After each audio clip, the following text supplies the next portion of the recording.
है ना। ऐसे इससे ज्यादा क्वेश्चंस आएंगे नहीं, छोटे मोटे सिंपल से एक दो क्वेश्चन आ सकते हैं। सो हम लोगों का पर्पस बस ये है कि अगर कोई क्वेश्चन आता है बहुत आसान सा, तो हम उसको एटलीस्ट कर पाए।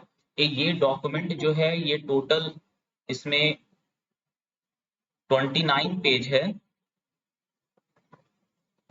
क्यों नहीं एडमिट हो पा रहा ये, कि जो बेसिक कंप्यूटर अवेयरनेस है ना, इससे थोड़े बहुत क्वेश्चंस हो सकते हैं कि एक दो क्वेश्चन आपको रहे। हालांकि ज्यादा क्वेश्चन इससे नहीं आएगा, बट फिर भी हम लोग कोई भी ऐसा टॉपिक है जिससे कुछ भी क्वेश्चंस आ सकते हैं, तो हम लोग उसको कवर अप करेंगे, उसको छोड़ के नहीं जाना है। जनरल अवेयरनेस में जैसा कि आपको पता है कि टोटल 20 क्वेश्चंस आएंगे, जिसमें से कि अगर आप देखो तो 6 to 7 क्वेश्चन एटलीस्ट होंगे जो करेंट अफेयर के हैं, है ना। 6 to 7 at least question current affair के होंगे। कुल मिलाकर के आपके पास 12 से 13 क्वेश्चंस हैं, जो हम लोगों ने जितना भी आपने हिस्ट्री ज्योग्राफी पॉलिटी पढ़ा है, और कुछ जनरल साइंस के भी क्वेश्चन आ सकते हैं। जनरल साइंस के क्वेश्चन बहुत ही बेसिक होंगे, है ना। जैसे डीएनए की खोज किसने की, या सेल जो है वो क्या होता है ना, बेसिक बहुत ही सिंपल से क्वेश्चन। सो जो आपको जनरल अवेयरनेस की जो किताब दी है, उसमें आप उसको एक बार रीडिंग तो जरूर करिएगा। उसमें कंप्यूटर्स के बारे में भी दिया हुआ है, बस पर बहुत कम में दिया हुआ है। सो उससे थोड़ा सा ज्यादा डिटेल में पढ़ेंगे। ऑडिबल नहीं हूँ? एक मिनट। क्या किसी को आवाज नहीं जा रही है मेरी?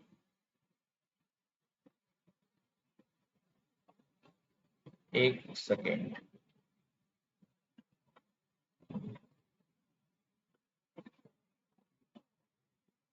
अभी अभी जा रही है आवाज भाव्या? हेलो। ओके। ठीक है। सो हम लोग यहाँ पे डिस्कस कर रहे थे। सो चलिए स्टार्ट करते हैं कंप्यूटर के बारे में बेसिक कुछ इन्फॉर्मेशन जो है। जैसे कि आप सबको पता है कि कंप्यूटर क्या है, एक मशीन है जो कैलकुलेट करता है। इसके फादर चार्ल्स बेबेज को फादर ऑफ कंप्यूटर कहा जाता है, एंड एलन टर्निंग को जो है फादर ऑफ मॉडर्न कंप्यूटर कहा जाता है। सो बेसिकली कंप्यूटर फंक्शन क्या करता है कि कोई सा इनपुट लेता है, उसे स्टोर करके प्रोसेस करके आउटपुट देता है। ठीक है। सो कोई इनपुट जनरली जो होते हैं वो डेटा होते हैं, takes data as input.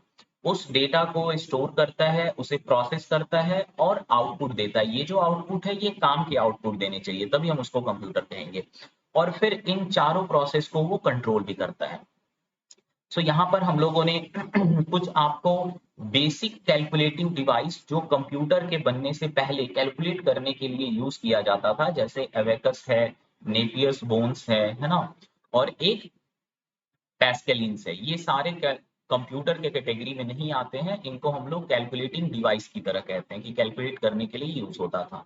So computer का सबसे पहले जो कंप्यूटर जिस सेंस में कंप्यूटर हमने देखा इन फीचर्स के साथ, वो कंप्यूटर 1833 में बनाया गया था, जिसका नाम था एनालिटिकल इंजन। और इस कंप्यूटर को बनाने वाले थे चार्ल्स बेबेज, है ना, इसीलिए इनको फादर ऑफ कंप्यूटर कहा जाता है। सो एनालिटिकल मशीन जो है एक मैकेनिकल कंप्यूटिंग मशीन था। आप यहाँ पे डायग्राम में देख सकते हैं कि एक बिल्कुल मशीन जैसी है ये, इसमें कहीं पे भी इलेक्ट्रिसिटी वगैरह का यूज नहीं है। फिर 1890 में टेबुलेटिंग मशीन बनाया गया था हरमन हॉलिरिथ के द्वारा। सो आपको बस ये वाला इंपॉर्टेंट है। हेलमन हॉलिरिथ ने जो मशीन बनाया था उसे पंच कार्ड सिस्टम कहा जाता है, या फिर टेबुलेटिंग मशीन कहते हैं। ये पहला इलेक्ट्रोमैकेनिकल मशीन था। इलेक्ट्रोमैकेनिकल मशीन का मतलब है जिसमें इलेक्ट्रिसिटी यूज हुई थी, है ना। मैकेनिकल मतलब जो सिर्फ मशीन हो, जिसमें कोई बिजली की काम, बिजली इलेक्ट्रिसिटी का यूज नहीं हो। फिर 1946 में ENIAC, ये आप बस आप नाम याद रखोगे, ENIAC जो है इसका फुल फॉर्म है electronic numerical integrator and calculator. So it was based on decimal system, है ना। The machine is considered as the starting point of digital computer. पहला डिजिटल मशीन था ये। इसकी साइज बहुत ही बड़ी थी, जैसे कि आप इस डायग्राम में देख सकते हो, ये पूरा कंप्यूटर था, है ना। 20 into 40 फीट इसकी साइज होती थी। फिर 1947 में ट्रांजिस्टर को डिस्कवर किया गया था। हम लोगों ने ट्रांजिस्टर के बारे में बात की थी कि ट्रांजिस्टर जो है एक तरह का इलेक्ट्रॉनिक डिवाइस है। क्या है? Electronic device. इलेक्ट्रॉनिक डिवाइस वो होती है जो सेमीकंडक्टर बेस्ड होती है, है ना। सो जनरली जितनी भी इलेक्ट्रिकल डिवाइसेस होती हैं वो कंडक्टर बेस्ड होती हैं, और सेमी कंडक्टर डिवाइस जो है उसमें सेमी कंडक्टर का यूज होता है। सो उसे हम लोग इलेक्ट्रॉनिक डिवाइस कहते हैं। ट्रांजिस्टर को जो इन्वेंट किया गया था विलियम शॉकले, बार्डेन और वाल्टर के द्वारा। सो इसके बाद नेक्स्ट इंपॉर्टेंट जो है वो है 1949 में ईडी वैग। जॉन वैन न्यूमैन, ये बहुत इंपॉर्टेंट नेम है जो कि आपको कंप्यूटर के इवोल्यूशन में काफी इंपॉर्टेंट रोल है इनका, है ना। So John von Neumann and Mauchly and Eckert, Presper Eckert, इन लोगों ने एक इलेक्ट्रॉनिक डिस्क्रीट वेरिएबल कंप्यूटर बनाया था। सो बहुत सारे नाम आपको इसको याद रखने की जरूरत नहीं है, आप बस एक बार अभी मेरे साथ पढ़ लो और एक बार बाद में जो ये मैं नोट्स दूंगा उसको पढ़ लेना, दैट्स इनफ। जितना याद होता है, नहीं होता है तो कोई बात नहीं, है ना। So this was the first computer to have storage capacity. So EDVAC और एक हमने ENIAC और EDVAC, ये दोनों इंपॉर्टेंट जो है इवोल्यूशन में इंपॉर्टेंट इन्वेंशन है कंप्यूटर के डेवलपमेंट में। इस कंप्यूटर में पहली बार ये कंप्यूटर जो है इसमें स्टोरेज था और इसे प्रोग्राम किया जा सकता था। फिर ऐसे हम लोगों ने इसके बाद जो है हम लोगों ने यूनिवैक, ये भी एक बहुत इंपॉर्टेंट इन्वेंशन था कंप्यूटर के डेवलपमेंट में। John McClay and J प्रेस्पर Eckhart ने, इन लोगों ने जो है एक जनरल पर्पस कंप्यूटर डेवलप की जिसका नाम रखा UNIVAC, universal automatic computer. It was the first commercial computer for business and government application.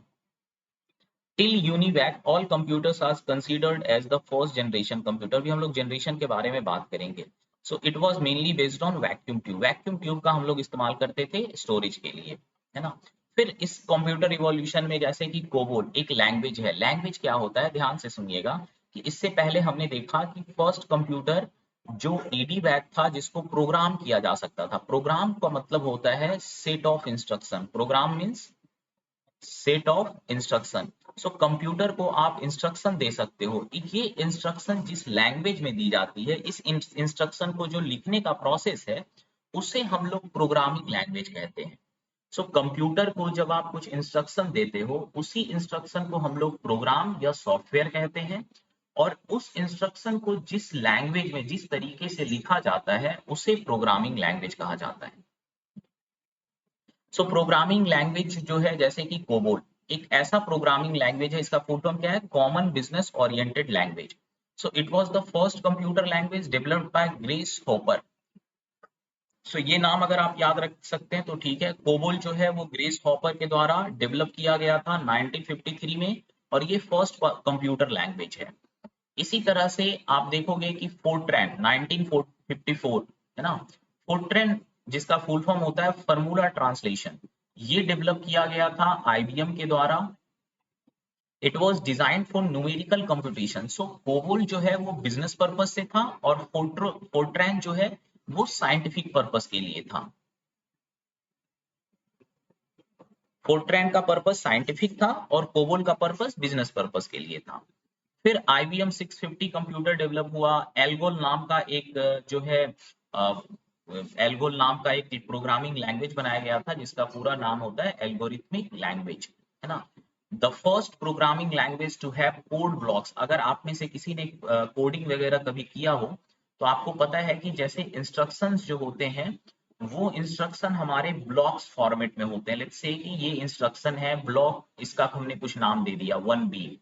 सो अगर सेम इंस्ट्रक्शन हमें कहीं और भी देना होगा तो हम डायरेक्टली इसका नाम डाल करके कर देंगे कॉल 1B।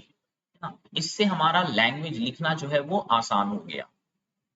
फिर 1958 में इंटीग्रेटेड सर्किट आईसी आता है। आईसी क्या है, कॉम्बिनेशन ऑफ, है ना। यहाँ पे देखो लिखा हुआ है single IC has many transistor. Transistor क्या होता है, सेमीकंडक्टर से बना हुआ एक इलेक्ट्रॉनिक डिवाइस है।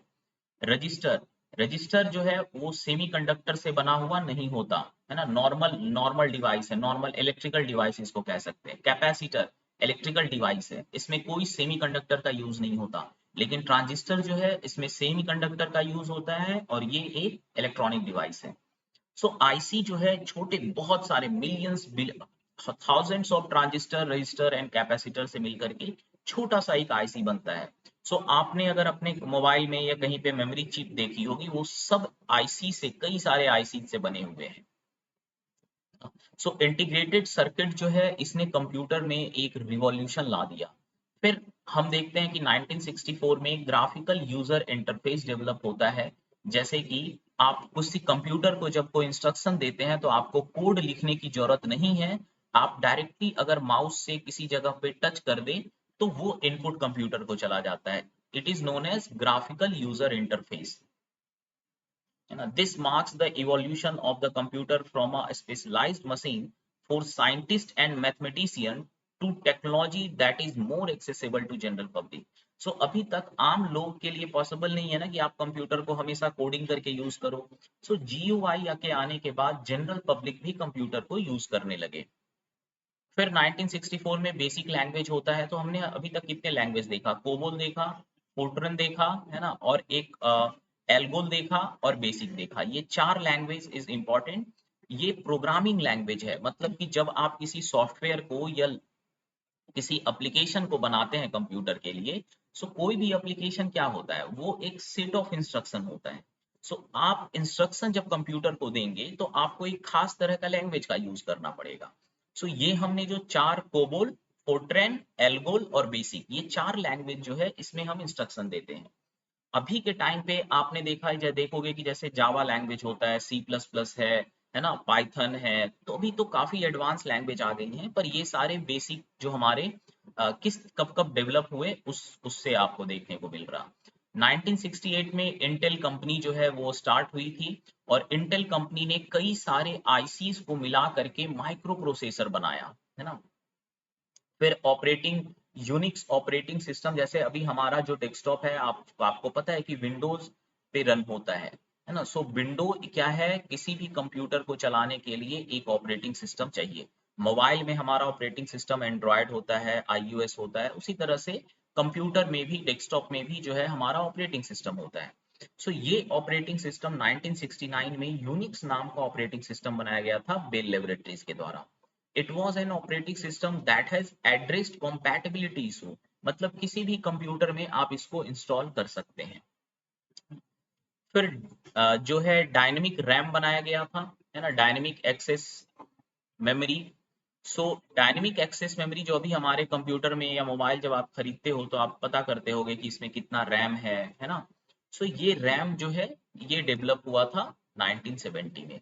फ्लॉपी डिस्क डेटा स्टोरेज के लिए यूज होता है। 1972 में सी लैंग्वेज बनाया गया था, जो कि एक जनरल पर्पस लैंग्वेज था और काफी पॉपुलर हुआ ये, है ना। C is the mother of almost all higher level languages like C hash, D, Go, Java, JavaScript, है ना, पाइथन, पीएचपी, जितने भी लैंग्वेज हैं उन सब का starting point is C language. फिर अल्टायर कंप्यूटर डेवलप किया गया था 1974 में। माइक्रोसॉफ्ट बना था 1975 में, है ना, Paul Allen and Bill Gates ने मिलकर बनाया था। Apple company Steve Jobs and Steve Wozniak ने बनाया था।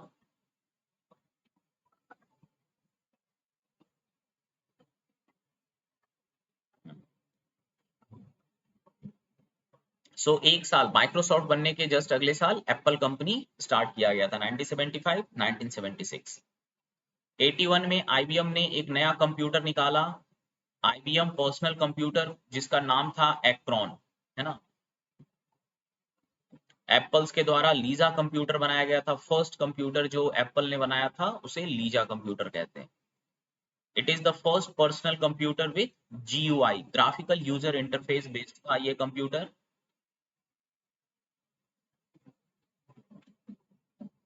ठीक है। 1985 में विंडो ऑपरेटिंग सिस्टम जो है माइक्रोसॉफ्ट ने बनाया।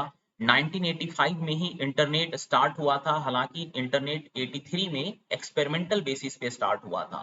1985 में इंटरनेट को लॉन्च किया गया था, और ये लॉन्च हुआ था, सबसे पहले इंटरनेट लॉन्च हुआ था अमेरिका के Massachusetts institute of technology, MIT, है ना। एमआईटी में ये इंटरनेट को लॉन्च किया गया था। 1996 में गूगल कंपनी बनाई गई थी सेर्गेल बिन्स और लैरी पेज के द्वारा। So develop Google search engine at Stanford university. So ये कंप्यूटर के इवोल्यूशन में इंपॉर्टेंट जो है आपको लैंडमार्क्स हैं कि कब कब क्या क्या चीजें इवॉल्व हुई है। आपको करना यही है कि इसको बस एक बार इस पीडीएफ को रीड करना है और इसमें बाकी सब्जेक्ट्स पे ध्यान देना है। सो कुछ कंप्यूटर के में जो कुछ टर्म एसोसिएटेड है, जैसे आपने वैक्यूम ट्यूब का नाम सुना था। So vacuum tube it is an electronic device that controls the flow of electron in a vacuum. It is used as a switch amplifier or display screen in many older models radio, है ना। जैसे कि CRT cathode ray tube, आपने अगर बहुत पहले आप अगर देखोगे पहली मोटी सी टीवी आया करती थी, या आप अभी भी कहीं कई जगह पे कंप्यूटर स्क्रीन देखोगे जो बहुत मोटी होती थी। सो वो एक कैथोड रे ट्यूब पे ही काम करती थी। तो आपको बस ये सारी चीजें, अब स्विच क्या होता है, एम्पलीफायर क्या होता है, इन सब में ज्यादा अंदर जाने की जरूरत नहीं है। वैक्यूम ट्यूब जो है एक टेक्नोलॉजी है जिस पर हमारा CRT स्क्रीन डिपेंड करता था। कैथोड रे ट्यूब जो स्क्रीन होते थे वो वैक्यूम ट्यूब बेसिस पे ही काम करते थे। मैग्नेटिक ड्रम जो है ये भी एक बहुत इंपॉर्टेंट टेक्नोलॉजी है। It is a cylinder coated with magnetic material on which data and program can be stored. It is used in printer. आप अभी भी देखोगे बहुत सारे प्रिंटर जो है वो मैग्नेटिक ड्रम प्रिंटर होते हैं, है ना। फिर मैग्नेटिक ड्रम के बाद आया था मैग्नेटिक कोर, है ना। It uses array of small rings of magnetised material called cores to store information, जैसे कि मैग्नेटिक टेप। फिर ट्रांजिस्टर्स बेस्ड जो है, ट्रांजिस्टर जो है वो है एक इलेक्ट्रॉनिक कंपोनेंट है that can be used as an amplifier और as a switch. It is used to control the flow of electricity in radio, television, computers. तो यहाँ पे जो मैग्नेटिक कोर है ना, मैग्नेटिक टेप, वो इस तरह की, पहले इसे कहा जाता था कैसेट। पहले इस कैसेट में आपने देखा होगा पुरानी मूवीज में या पहले घरों में इसी का यूज होता था। चाहे ऑडियो सुनना है या वीडियो सुनना है, इस तरह की टेप होती थी और इसी टेप पर जो है डेटा कोडेड होता था। इसे हम लोग कहते हैं मैग्नेटिक टेप, है ना। और ये मैग्नेटिक कोड टेक्नोलॉजी पर बेस्ड होता है। ये एक मटेरियल होता है जिस पर डेटा कोटेड किया होता है। इंटीग्रेटेड सर्किट बनाया गया, है ना, usually made of silicon. Silicon is a semi metal और सेमी कंडक्टर। सो इंटीग्रेटेड सर्किट जो है इसमें ट्रांजिस्टर्स होते हैं, डायोड होते हैं, रेजिस्टर्स होते हैं। माइक्रो प्रोसेसर क्या होता है? Micro processor is an electronic component held on an integrated circuit. Integrated circuit से बना होता है that contains a computer central processing unit and other associated. Micro processor कई सारे आईसी से, इंटीग्रेटेड सर्किट से मिलकर बनाया जाता है। सीपीयू के बारे में आपने सुना है, it is often referred as the brain और engine of a computer where most of the processing and operation takes place. CPU के बारे में पता है, central processing unit, it is called as brain of the computer. Machine language, assembly language, programming language, ये तीन term है computer में जिससे हमें अवेयर होना है। मशीन लैंग्वेज को क्या कहा जाता है? It is low level language. ध्यान रखना, अभी अब लैंग्वेज के बारे में भी हम लोग आगे पढ़ेंगे तो आप डिफरेंस समझ पाओगे लो लैंग्वेज, लो लेवल लैंग्वेज और हाई लेवल लैंग्वेज में। सो मशीन लैंग्वेज एक लो लेवल लैंग्वेज है ना, comprised of a collection of binary digit। आप सबको पता है कि कंप्यूटर जो है वो बाइनरी डेटा को ही समझ पाता है ना। कंप्यूटर किस डेटा को समझ पाता है? बाइनरी डेटा को। बाइनरी डेटा का मतलब है जो 0 और 1 के फॉर्म में लिखा हुआ हो। सो और हम लोग किस लैंग्वेज को समझ पाते हैं? लेट्स से कि हमारी इंग्लिश लैंग्वेज है या हिंदी लैंग्वेज है। सो इंग्लिश लैंग्वेज को हम लोग समझ पाते हैं जिसमें टोटल 26 लेटर्स होते हैं या अल्फाबेट्स होते हैं, और 26 के अलावा लेट्स से पॉइंट हो गया, है ना, मल्टीप्लिकेशन हो गया, एडिशन हो, कुल मिलाकर के लेट्स से हम लोग 50 और 60 कैरेक्टर्स को यूज करते हैं।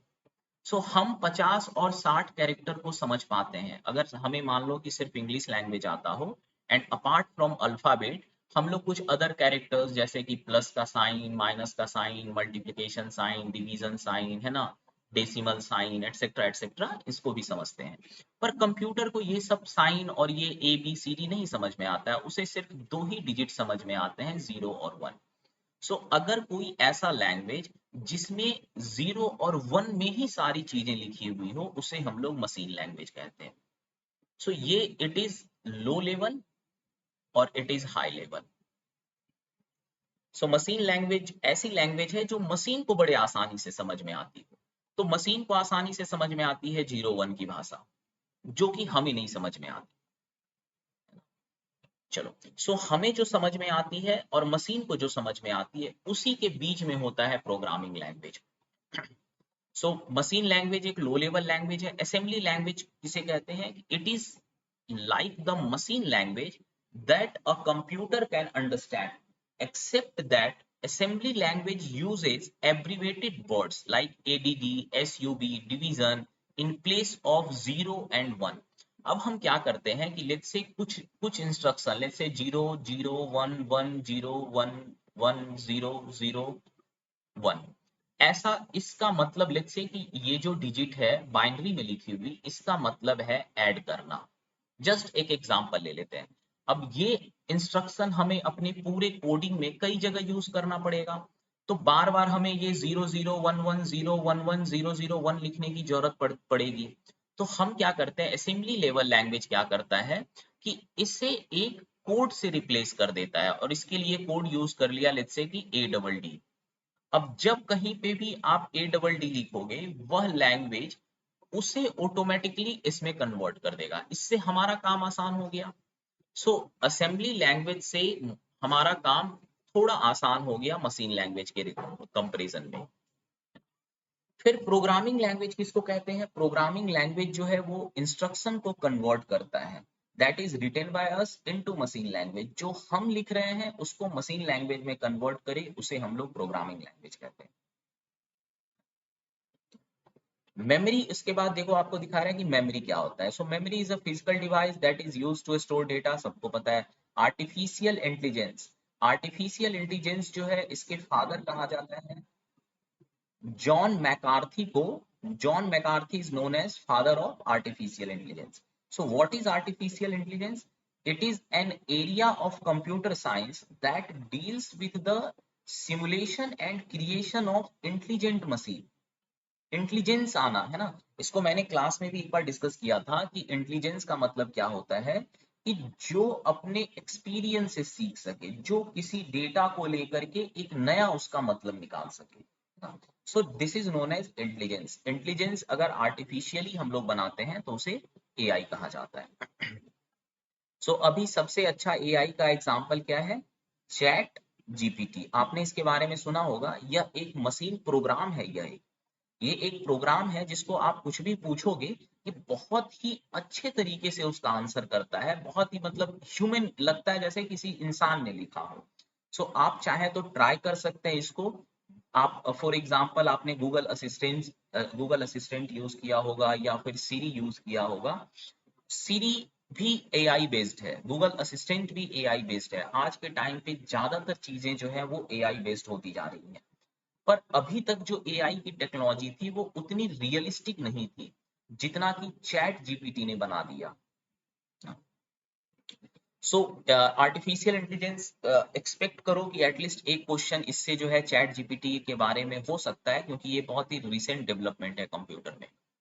अब हमने कंप्यूटर के जनरेशन के बारे में बात करनी है। सो अभी तक कंप्यूटर के 5 जनरेशन्स जो है वो हो गए हैं। जनरेशन का मतलब होता है जब कंप्यूटर के फील्ड में कोई बहुत बड़ा बदलाव हो, तब उसे हम जनरेशन कहते हैं। फर्स्ट जनरेशन 1940s से 50s था, जो कि वैक्यूम ट्यूब बेस्ड था। इसमें स्टोरेज के लिए मैग्नेटिक ड्रम यूज किए जाते थे, और लैंग्वेज, इस फर्स्ट जनरेशन के कंप्यूटर को जो इंस्ट्रक्शन दिया जाता था वो मशीन की भाषा में दी जाती थी। दैट मीन्स 0 1 0 है ना, इस फॉर्म में दी जाती।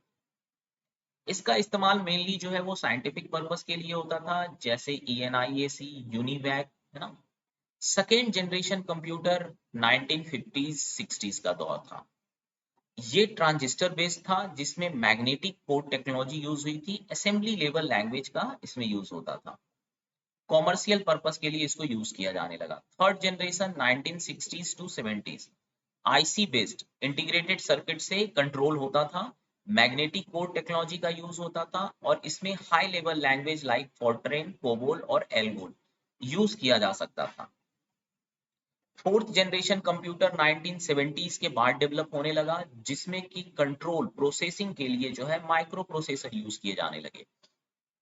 स्टोरेज के लिए इसमें सेमीकंडक्टर डिवाइस जैसे कि SSD, हार्ड डिस्क, इन सब चीजों का यूज होने लगा। यहाँ पर आपको सारे लैंग्वेज इसमें चल सकते हैं फोर्थ जनरेशन में, जैसे सी प्लस प्लस, पास्कल, जावा, है ना।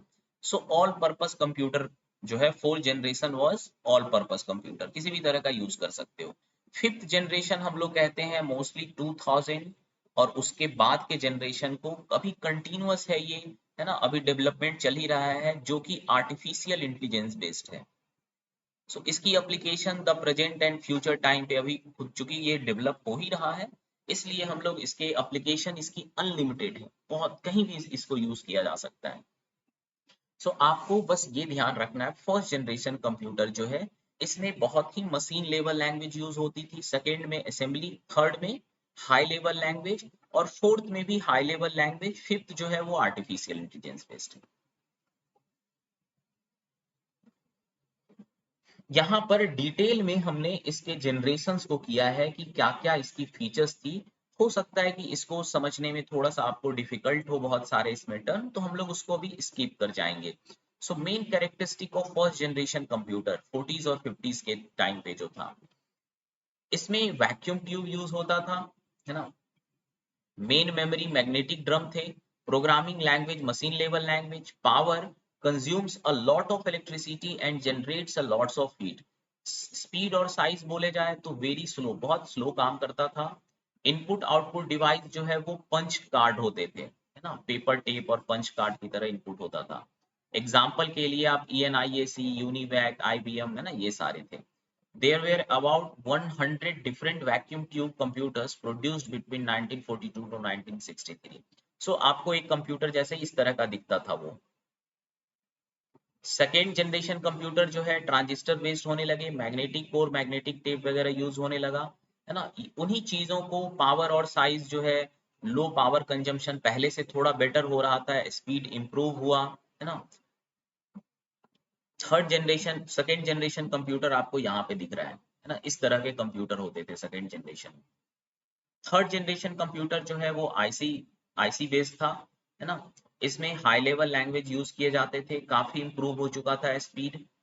एग्जाम्पल के लिए IBM 360, 370, PDP 11, हनीवेल 6000, इस तरह का कंप्यूटर होता था, है ना। आप ये जो है थर्ड जनरेशन कंप्यूटर है। फोर्थ जनरेशन कंप्यूटर 1970 से लेकर के अभी तक का पीरियड है, जिसमें कि बहुत large scale, very large scale integration, VLSI use होते थे, प्रोसेसर यूज होता था। सो what is VLSI? VSLI is thousands of transistor on a single microchip. जब हम लोग बहुत सारे ट्रांजिस्टर को एक साथ कनेक्ट कर देते हैं तो उसे VLSI कहा जाता है। मेमोरी इसमें रैम, रोम, सेमीकंडक्टर बेस्ड मेमोरी इसमें यूज की जाती है। रैम क्या है, रोम क्या है, सब आगे हम लोग देखेंगे। प्रोग्रामिंग लैंग्वेज के बारे में ऑलरेडी डिस्कस कर लिया है। फिफ्थ जनरेशन कंप्यूटर में जो है it is based on artificial intelligence. It uses ultra large scale integration, बहुत बड़े स्केल पे जो है इंटीग्रेट किया जाता है डिवाइसेस को, है ना, मोस्टली ट्रांजिस्टर एंड आईसीज को। पैरेलल प्रोसेसिंग यूज किया जाता है। So what is parallel processing? Parallel processing क्या होता है कि इट यूजेस टू और more microprocessor to run the task simultaneously. एक काम के लिए दो या दो से ज्यादा माइक्रो प्रोसेसर यूज करना, इसे हम लोग कहते हैं पैरेलल प्रोसेसिंग। आज के टाइम पे हर कंप्यूटर जो है वो पैरेलल प्रोसेसिंग होता है ना। आप देखोगे कि आपके कंप्यूटर में जनरली जैसे डुअल कोर है, ऑक्टा कोर है। सो वहां पर एक साथ ऑक्टा कोर है या डुअल कोर है, क्वाड कोर है, तो क्वाड कोर का मतलब एक साथ उसमें चार चार प्रोसेस चल रहे हैं। फिफ्थ जनरेशन वाली जो कंप्यूटर है वो नेचुरल लैंग्वेज या ह्यूमन लैंग्वेज को समझता है। अभी आपको मैंने एक एग्जांपल बताया था, चैट जीपीटी। चैट जीपीटी से जब आप बात करोगे, या फिर बहुत लोगों ने सीरी से या गूगल असिस्टेंट से भी बात की है ना। तुम कई बार तुमने देखा होगा, तुम भी ट्राई किए होगे, है ना। जैसे कि सीरी मन नहीं लग रहा, क्या करें। सो चैट जीपीटी से अगर यही चीज आप पूछोगे, हालांकि चैट जीपीटी अभी बोल नहीं सकता, वो अपना आंसर सिर्फ लिख करके दे सकता है। तुम इसमें अगर डाल करके पूछोगे कि व्हाट टू डू, है ना, अभी क्या करना चाहिए, बोर हो रहा हूँ, क्या करूँ, तो ये आपको बहुत अच्छे, मतलब ऐसे आंसर्स देंगे जिसमें आपको लगेगा कि सही में कोई ह्यूमन बात कर रहा है।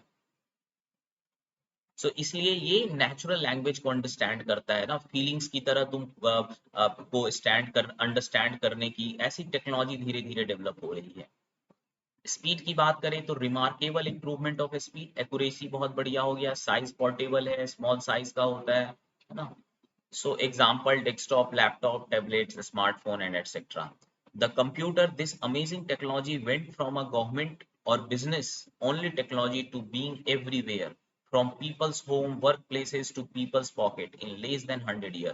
अगर कंप्यूटर के डेवलपमेंट को ट्रैक किया जाए तो विद इन 100 ईयर कंप्यूटर कहाँ से कहाँ पहुंच गया है। आज की लाइफ को विदाउट कंप्यूटर इमेजिन करना इज वेरी डिफिकल्ट, है ना। जनरेशन ऑफ प्रोग्रामिंग लैंग्वेज, जिस तरह से कंप्यूटर के जनरेशन है उसी तरह से प्रोग्रामिंग लैंग्वेज के भी जनरेशंस हैं। सो प्रोग्रामिंग लैंग्वेज क्या है? It is an software in which different software और applications are made. It is a type of rule book about how the instruction to be written. जैसे हमारे language की grammar होती है उसी तरह से आप कंप्यूटर को जो इंस्ट्रक्शन देते हैं उसकी भी एक ग्रामर होती है, उसकी भी कुछ रूल्स होती हैं, उसी को हम लोग प्रोग्रामिंग लैंग्वेज कहते हैं। So programming language has been developed over the year in a phased manner known as generation of programming language. So यहाँ पर लो लेवल पूरे प्रोग्रामिंग लैंग्वेज को हम लोग 5 जनरेशन में डिवाइड करते हैं। फर्स्ट और second generation is known as low level language, third generation, fourth generation और फिफ्थ जनरेशन को हाई लेवल लैंग्वेज कहा जाता है। First generation founded by Ada Lovelace along with Charles Babbage, इसे मशीन लैंग्वेज कहते हैं जो कि बाइनरी डिजिट पर बेस्ड था 0 और 1। It is also called as native language of computer. Advantage, no need for translation as machine understand the language directly, very fast and efficient. Second generation के founder जो हैं वो हैं ग्रेस होपर ना, जिन्होंने असेंबली लेवल लैंग्वेज को बनाया था। some word instruction is given in this language which is later converted into machine language। so मैंने इसका आपको एग्जांपल भी दिया था कि मशीन लैंग्वेज में अगर कोई इंस्ट्रक्शन को हम लोग बार बार यूज कर रहे हैं तो हम लोग इस इंस्ट्रक्शन को रिप्लेस कर सकते हैं विथ सम कीवर्ड, है ना। और कीवर्ड से रिप्लेस करने से क्या फायदा होता है कि हम उस कीवर्ड को इसे अब जैसे ऐड लिख दिया है ना, जब भी कभी हमें किसी दो नंबर को ऐड करना है तो ADD हम लोग लिखेंगे। सो प्रोग्रामिंग लैंग्वेज क्या करेगा, ADD को कन्वर्ट कर देगा इस इंस्ट्रक्शन से। थर्ड जनरेशन को हाई लेवल लैंग्वेज कहते हैं और इसके डेवलपर या फाउंडर कोई एक व्यक्ति नहीं है, मल्टीपल पीपल है ना, इसलिए यहाँ पे नहीं लिखा गया। Programmers can focus on logic of the program rather than internal structure of the machine। So 0 1 1 0 इन सब को याद रखने से की जरूरत नहीं रही थर्ड जनरेशन में। आप लॉजिक पे जो है आप ज्यादा फोकस कर सकते हैं। एग्जाम्पल के लिए फोर्ट्रैन है, एल्गोल है, कोबोल है, जावा है, C++ एटसेट्रा एटसेट्रा, है ना। जावा जो है काफी इंपॉर्टेंट था, जो सन माइक्रो सिस्टम के द्वारा उसको बनाया गया था। फोर्थ जनरेशन को वेरी हाई लेवल लैंग्वेज कहते हैं। In fourth generation language database is integrated which reduces the cost, time and effort of writing program। so what is database? ध्यान से सुनना इस चीज को। जब हम कोई इंस्ट्रक्शन देते हैं किसी को, है ना, लेट्स से कि आप किसी को इंस्ट्रक्शन दे रहे हो, तो अगर आप उसको 2+3 अगर आपको बोलना है कि 2+3 करके दिखाओ मुझे, तो आप इसको पहले 2 दोगे, फिर आप इसको 3 दोगे, फिर इन दोनों के बीच का रिलेशन दोगे, प्लस करो। ये जो हम 2 दे रहे हैं, अब धीरे धीरे चल करके यही मान लो कि किसी किसी व्यक्ति का प्रोफाइल क्रिएट कर रहे हैं, किसी पर्सन का, तो आप अपना नाम देते हो, एक डेटा हो गया, आप अपनी एज बताते हो, अपना एड्रेस बताते हो, अपनी फोटो देते हो। ये सारी जो डेटा है, ये सारी डेटा आपके प्रोग्राम्स को डायरेक्ट दी जाती है। फोर्थ जनरेशन लैंग्वेज ने क्या किया कि सारे डेटा के लिए एक डेटाबेस बना दिया। अब हम यहाँ पर क्या करते हैं कि आपको अगर मान लो कि हम अपना प्रोफाइल क्रिएट कर रहे हैं, तो अब हम इसे नाम अपना नहीं देंगे, हमारे name, address, phone number, photo, ये सब इस डेटाबेस में होगा।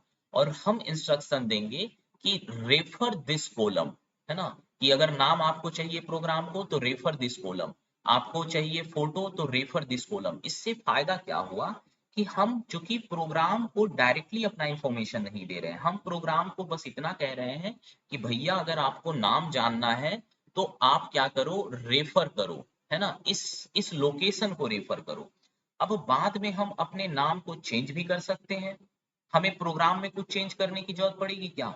हमें अगर अपना फोटो चेंज करना है तो हम बस अपने इस लोकेशन पे जा करके पुराने वाले फोटो को डिलीट कर देंगे और नया वाला फोटो डाल देंगे।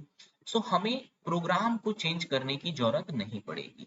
सो ये डिफरेंस है थर्ड जनरेशन और फोर्थ जनरेशन में। थर्ड जनरेशन में सारी डेटा जो है आपको प्रोग्राम में डायरेक्टली फीड करनी पड़ती थी। फोर्थ जनरेशन ने एक डेटाबेस बना दिया जिससे हाईली पोर्टेबल हो गया ना चीजें। तो जैसे एसओएल है, सीएसएस है, पीएचपी है, पाइथन है, ये सारे डेटाबेस पे काम करते हैं। फिफ्थ जनरेशन हम लोग लैंग्वेज कहते हैं आर्टिफिशियल इंटेलिजेंस वाले लैंग्वेज को। This generation program focuses on constraint programming, field of application artificial intelligence and machine learning. In this generation of program, user can communicate with computer in a simple and easy manner. Mercury, OPS5, Prolog, ये सब language है जो fifth generation में use होते हैं। सो हमने जितने भी प्रोग्रामिंग लैंग्वेज के बारे में पढ़ा है, कुछ इंपॉर्टेंट प्रोग्रामिंग लैंग्वेज और उसकी फाउंडर्स के बारे में बताया गया है। फोर्ट्रैन आईबीएम के द्वारा बनाया गया था, एल्गोल यूरोप और यूएस में डेवलप हुआ था, कोबोल ग्रेसहोपर के द्वारा, बेसिक जो है वो जी कैनीमेन और थॉमस कोर्स के द्वारा, पास्कल निकोलस विर्थ के द्वारा, सी जो है Dennis Ritchie and Bell laboratory US में, सी प्लस प्लस जो है Bjarne Stroustrup at Bell lab, और जावा है ना James McCarthy at MIT US. So इस तरह से कुछ कुछ आप इसमें थोड़े बहुत बेसिक जो है वो उसको ध्यान रख सकते हैं कि कब और किसके द्वारा ये इन्वेंट किया गया था, बनाया गया था। अब यहाँ पर कुछ चीजें हैं, आगे का जो 2-3 पेज है वो बहुत ही इंपॉर्टेंट है। स्टोरेज मेजरमेंट, कंप्यूटर में हम लोग स्टोरेज को कैसे मेजर करते हैं। So the basic unit used in computer data storage is called a bit. क्या कहा जाता है उसे? बिट। दैट मीन्स कि बाइनरी डिजिट को शॉर्ट में बिट कहते हैं।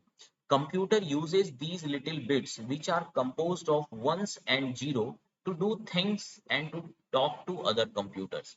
All your file for instance are kept in a computer as binary file. हम जो भी फाइल दे रहे हैं, फोटो दे रहे हैं, वीडियो दे रहे हैं, वो सारा स्टोर है किसमें? बाइनरी डेटा में। ऐसे ही कुछ बड़े से डेटा होंगे ना, मिलियंस ऑफ इसमें जीरो और वन हो सकता है।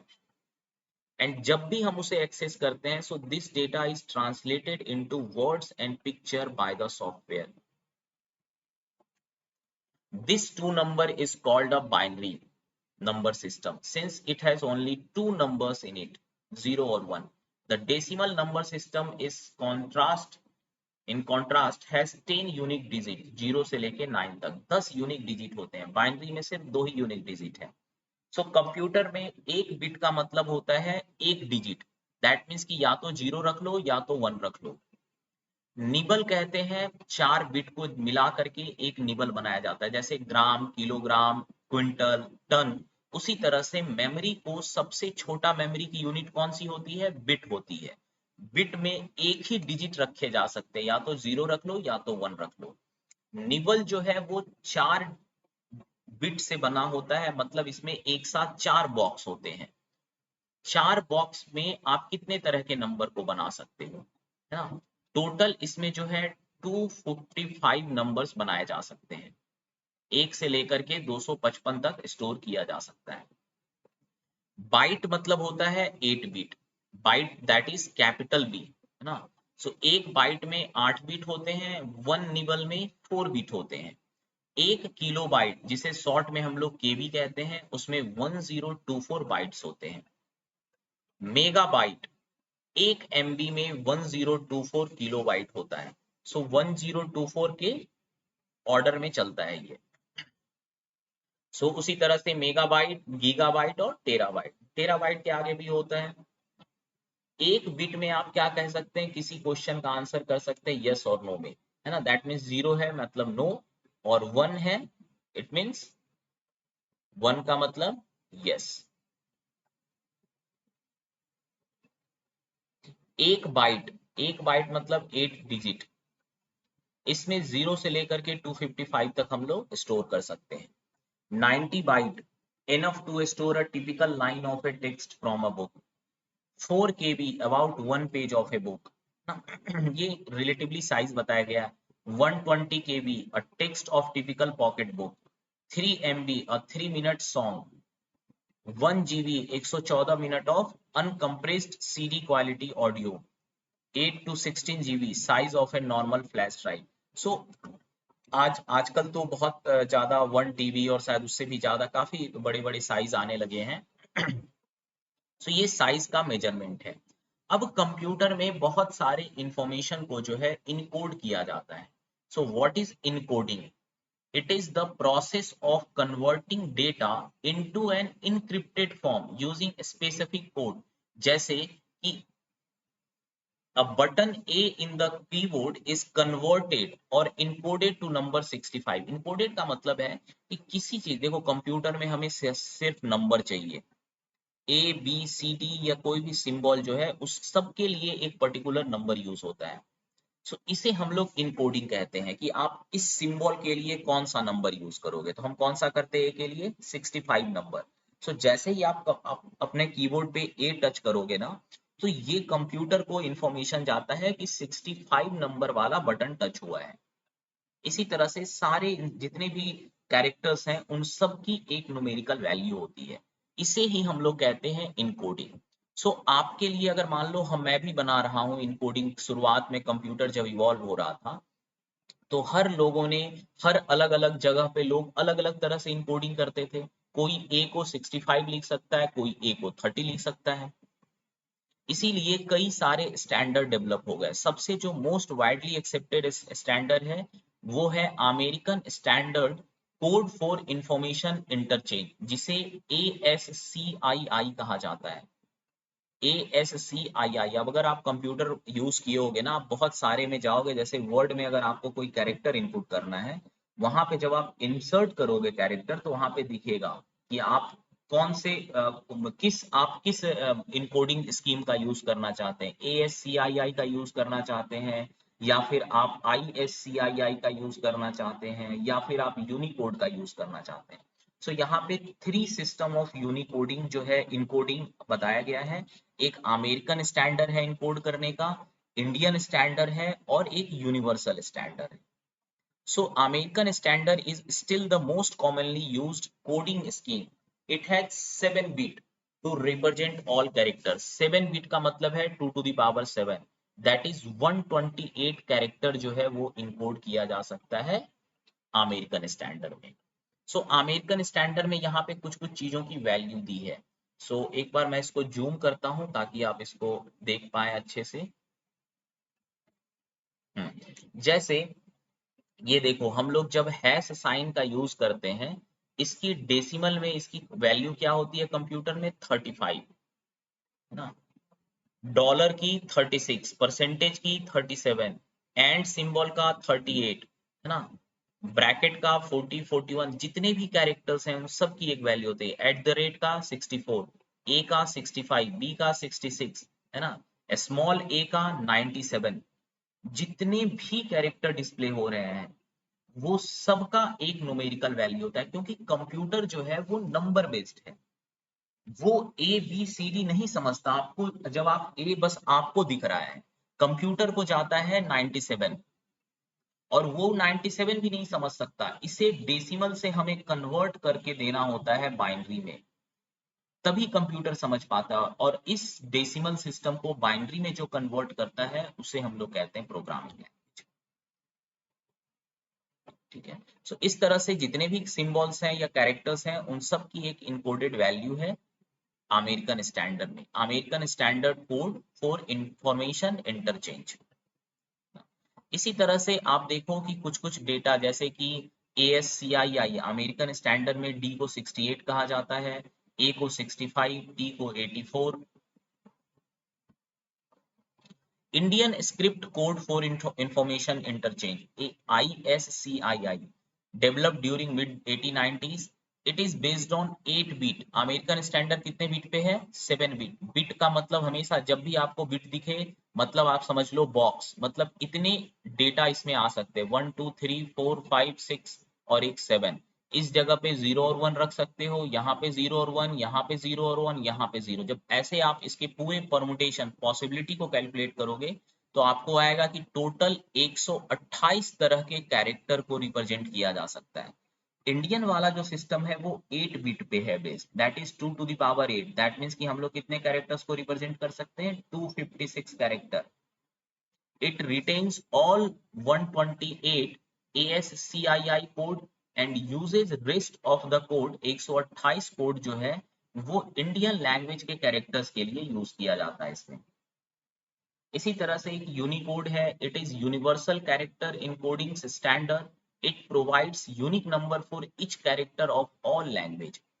है ना, ये कई यूनिवर्सल जो यूनिकोड है वो UTF 8 बिट में भी होता है, 16 बिट वाला भी होता है, 32 बिट वाला भी होता है और 64 बिट वाला भी होता है।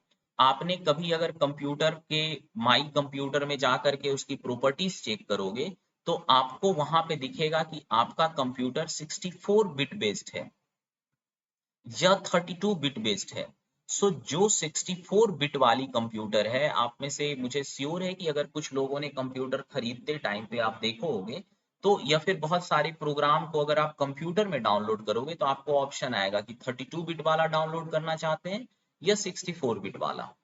सो 64 बिट अगर है उसका मतलब क्या है कि उसमें ज्यादा से ज्यादा हर कैरेक्टर के लिए एक बड़ी नंबर यूज की जा रही है।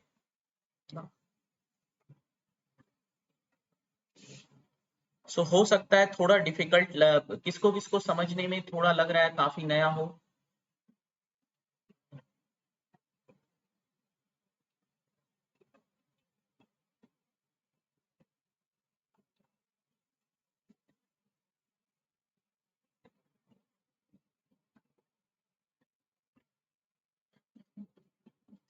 ठीक है, सो यूनिकोड आपको बेसिक समझ में आ गया। अब नंबर सिस्टम जो है ये हम लोग इसमें PDF में काफी डिटेल में दिया हुआ है, इतने डिटेल में हम लोग नहीं करेंगे। नंबर सिस्टम का मतलब है कि किसी भी नंबर, जैसे हम लोग डेसिमल नंबर सिस्टम यूज करते हैं, तो किसी भी नंबर सिस्टम में दो कॉन्सेप्ट होता है ना, एक base of the number. So decimal number system का बेस जो है वो है 10।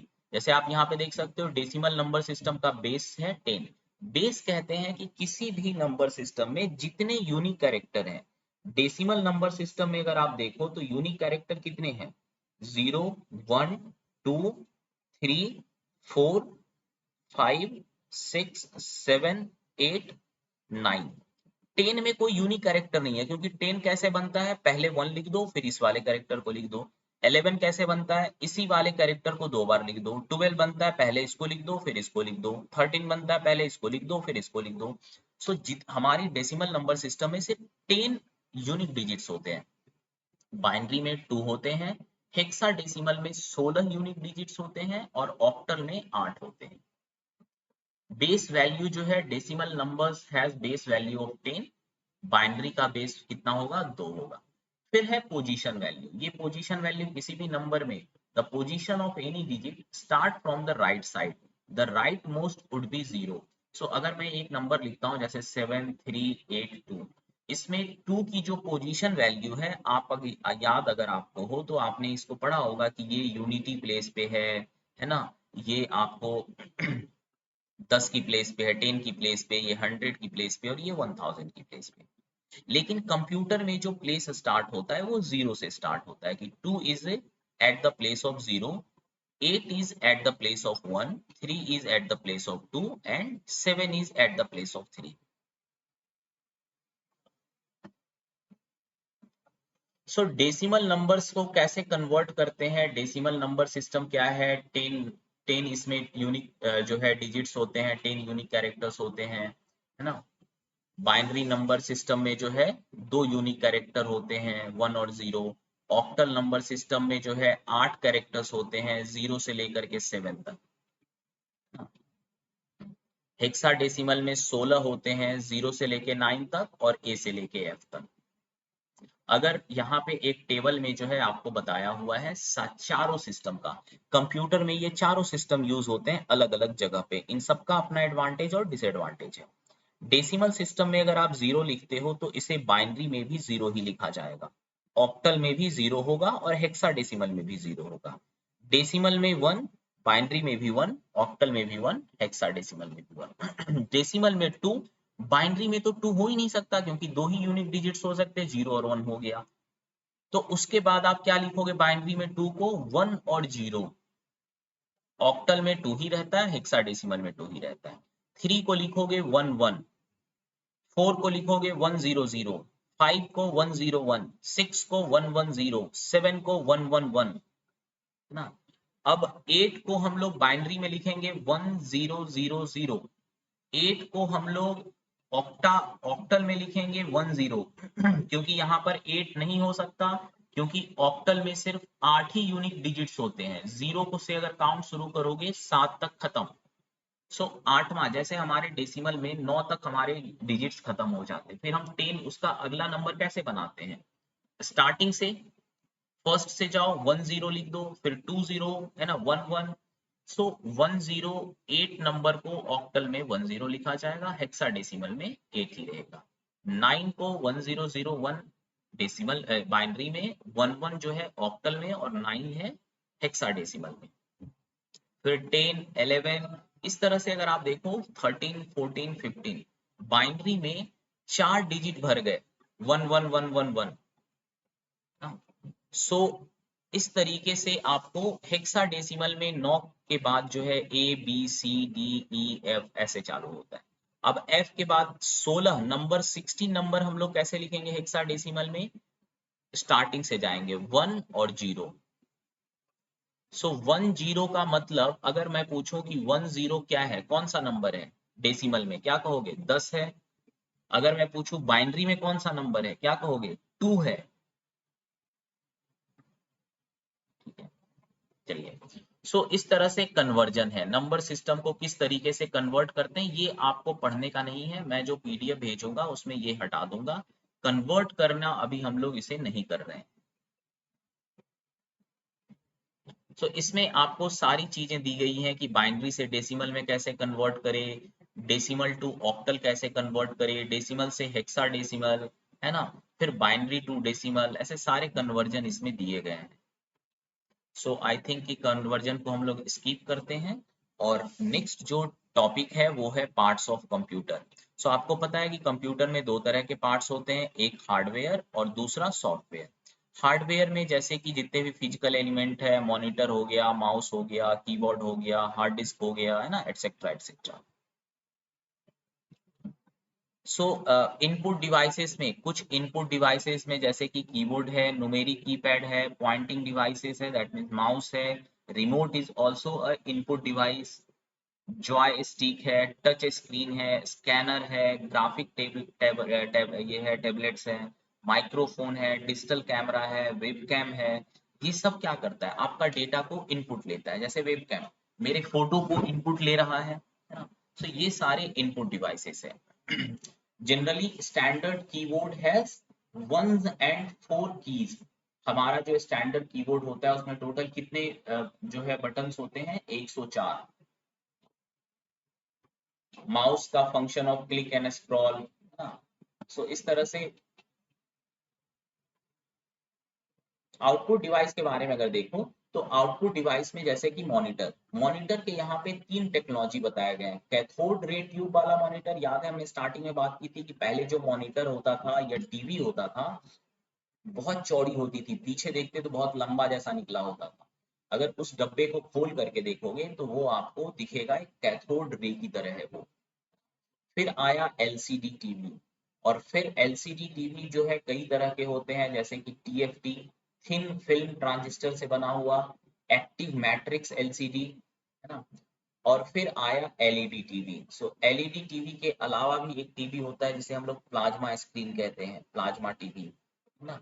ये सब अपडेटेड ना, और भी अपडेटेड टेक्नोलॉजी है। प्लाज्मा में जब तुम देखोगे तो बहुत ही क्लियर कट फीलिंग होगी, और अब तो एक और 3D स्क्रीन आ रहा है जिसमें आपको 3D में दिखेगा टीवी में, है ना। यूएस वगैरह में तो मिलना भी शुरू हो गए ये 3D TV. So term associated with monitors, monitors के साथ कुछ टर्म्स हैं जैसे कि पिक्सल, आपने देखा होगा कि बहुत सारे इमेज में पिक्सल लिखा होता है कि कितने पिक्सल की है। सो पिक्सल क्या होता है कि कोई भी इमेज जो है लेट्स से कि स्क्रीन पे जो आपको दिख रही है वो छोटे छोटे डॉट से बने होते हैं, बिल्कुल छोटे छोटे, और हर डॉट को जो है हम लोग पिक्सल कहते हैं। सो ये जो डिफरेंट कलर्स है, ये कंप्यूटर कैसे डिसाइड करता है? कंप्यूटर हर पिक्सल की एक कैरेक्टरिस्टिक सेट कर देता है ना, कि इस वाले पिक्सल की जो है वो ब्लू होगी, बगल वाला पिक्सल थोड़ा सा ब्लू से कम होगा। मैं आपको इस पिक्सल का एक बहुत बेहतरीन एग्जांपल दिखा सकता हूँ।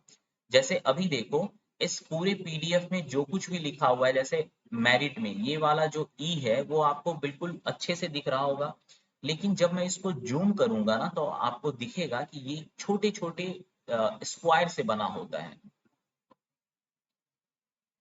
देखो, ध्यान से देखो, अभी आपको दिख रहा है कि ये स्क्वायर में है, और इसको फर्दर जूम कर सकते क्या? बिल्कुल कर सकते। देखिए, दिख रहा है स्क्वायर। यहाँ पर ये जो है एक पिक्सल है। ओह सॉरी, अभी ये जो है ये मैं इस पे चलाऊंगा नहीं। ये जो आपको छोटा सा स्क्वायर दिख रहा है ये पिक्सल है। सो कंप्यूटर ऐसे पिक्सल में जो है कलर, आप देखो इस पूरे स्क्वायर की एक ही कलर होगी, फिर इससे थोड़ा ऊपर जाओ, इस वाले स्क्वायर का कलर, इसका कलर थोड़ा सा डिफरेंट हो सकता है, फिर ऊपर वाले स्क्वायर का और बिल्कुल लाइट हो गया। So every picture is made of small small pixels, इसे हम लोग पिक्सल कहते हैं, है ना। ये पिक्सल है, आप देख रहे हो, यहाँ पे एक अलग स्क्वायर दिख रहा है, यहाँ, अरे ये एक अलग स्क्वायर दिख रहा है, ये अलग दिख रहा है, ये अलग दिख रहा है।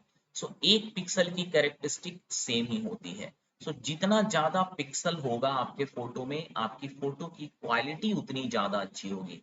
बहुत जूम कर दोगे तो भी नहीं फटेगा। हम लोग कहते हैं ना कि पिक्चर जूम करके व्हाट्सएप पे कोई आपको पिक्चर भेजे, आप बोलते नहीं नहीं मेल करो, ये डॉक्यूमेंट की तरह भेजो। क्यों?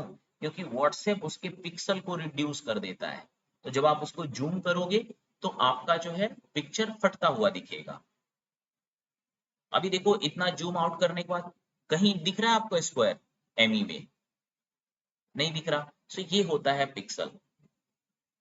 Resolution of the screen refers to number of pixel in the horizontal and vertical direction. So अगर मैं कहूँ कि एक पिक्चर का रिजोल्यूशन है 1080 एंड 720, सो ये कह रहा है 1080 पिक्सल, आप देखना कभी भी ऐसा लिखा रहेगा 1080 पिक्सल इंटू 720 पिक्सल। तो ये कह रहा है कि बाय लेंथ आपकी स्क्रीन जो है लेंथ वाइज 1080 पिक्सल से बनी हुई है और विड्थ वाइज 720 से बनी हुई है।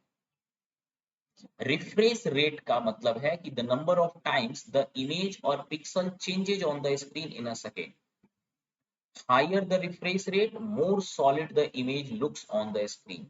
रिफ्रेश रेट का मतलब है कि आप कितना उसको जल्दी जल्दी उसको चेंज कर रहे हैं।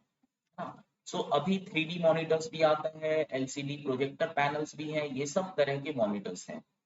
प्रिंटर्स, प्रिंटर्स जो है दो तरह की प्रिंटर्स होती है, एक इम्पैक्ट प्रिंटर और एक non impact printer. Impact printer का मतलब है जैसे इंकजेट, अगर आप एक सादा पेज रखें और प्रिंटर जो है उस पे इम्पैक्ट करता है, छोटे छोटे इंक के ड्रॉपलेट्स फेंकता है, ए की तरह वो लिख जाता, फिर बी की तरह वो लिख जाता। तो ये है इम्पैक्ट प्रिंटर, है ना। सो इसके कुछ एग्जाम्पल हैं कि डॉट मैट्रिक्स, डिस्प्ले व्हील, है ना, drum printer. Non impact printer जैसे कि इंकजेट प्रिंटर, है ना, उसके बाद फिर आपका लेजर प्रिंटर, ये सब non impact printer.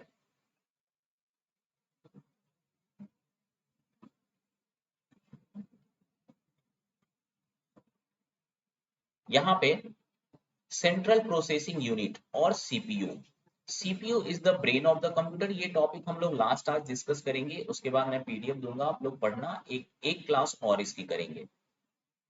CPU is the brain of computer. CPU तीन चीजों से बना होता है, arithmetic logic unit, control unit और रजिस्टर्स।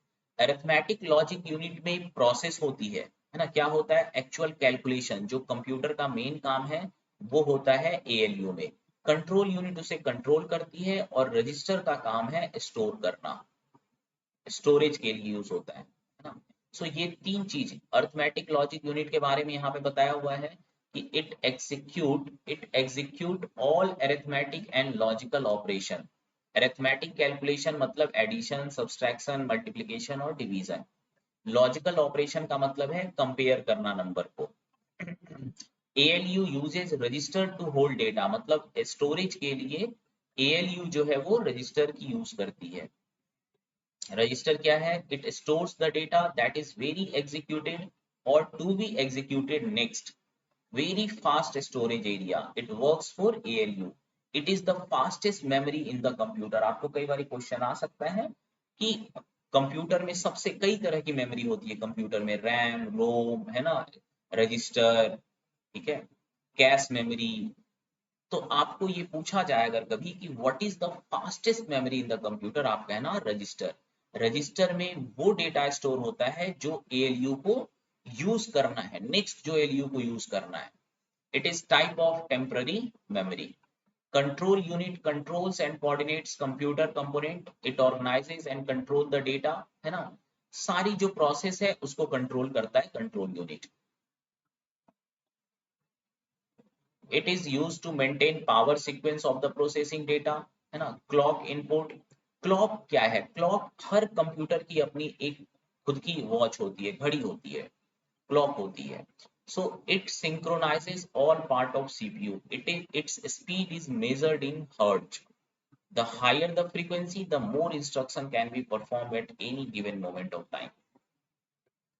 फिर है कैश मेमोरी. जैसे हमने रजिस्टर मेमोरी देखा उसी तरह से कैश मेमोरी है. It is also extremely fast but less than register, है ना. सो ये उन डेटा को स्टोर करता है जो प्रोसेसर एएलयू यूज कर चुका है. एएलयू ने जैसे मान लो एक प्रोसेस किया और डेटा आउटपुट दिया आपको, 2+2 आपने दिया उसे. सो 2+2 स्टोर रहेगा किसमें? रजिस्टर में. जैसे ही इसको सम किया एएलयू ने, यह डेटा भेज दिया जाएगा कैश मेमोरी के पास. सो कैश मेमोरी उन डेटा को स्टोर करता है जो एएलयू के द्वारा जो एग्जीक्यूट किया जा सकता है और उसको फिर से यूज करना है. सो कैश मेमोरी दो तरह की होती है, L1 और L2.